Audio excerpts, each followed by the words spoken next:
कल्याण डोंबिवलीमध्ये आज रामनवमीचा उत्साह पाहायला मिळाला। जागोजागी रामनवमीच्या शुभेच्छा देणारे होर्डिंग पाहायला मिळत आहे। चौकाचौकात प्रभू श्रीरामाचे झेंडे लावण्यात आले होते। संपूर्ण कल्याण डोंबिवली शहर भगवेमय झाल्याचे पाहायला मिळाले। कल्याण पश्चिमेकडील पार नाका येथील राम मंदिरात राम जन्मोत्सव साजरा करण्यात आला। यावेळी प्रभू श्रीरामाची आरती करत जोरदार घोषणाबाजी देखील करण्यात आली। यावेळी श्रीरामाची मूर्ती पाळण्यात ठेवून राम जन्मोत्सव साजरा करण्यात आला आहे।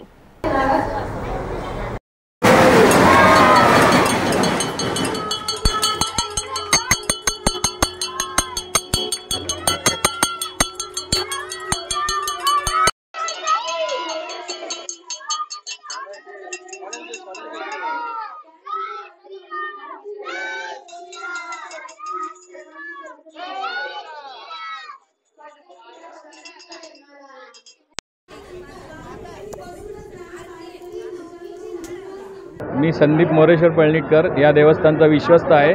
आपल्या इथे दरवर्षी पाडवा ते रामनवमीपर्यंत भव्य दिव्य असा उत्सव साजरा करण्यात येतो। पहिल्या दिवसापासून आपण दिवसभर भजनाचा कार्यक्रम ठेवलेले, विविध मंडळांनी भजनं सादर केली। संध्याकाळी काही भक्ती संगीत कार्यक्रम होते। नंतर अलकाताई मुतालिक ज्या गणेश मंदिर संस्थानचे अध्यक्ष आहे डोंबिवली, यांचं रोज प्रवचनाचा कार्यक्रम होता रात्री 8 ते 10। आणि काल पण आमच्या इथे एक भजनी मंडळाचा कार्यक्रम छान झालेला आहे, मराठी वाद्यवृंद। आज आत्ता इकडे बर्वे ताई अनुष्का बर्वे यांनी छान असं रामजन्माचं कीर्तन केलं।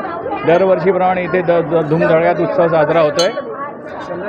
आज संध्याकाळी इथे गुरुदत्त सेवा मंडळ आहे जे दत्ताळी, त्यांचा गाण्याचा कार्यक्रम होणार आहे। ते विविध कार्यक्रम रामाची इथे सादर करणार आहेत। आणि नंतर पालखी आहे जी सहजीवन सेवा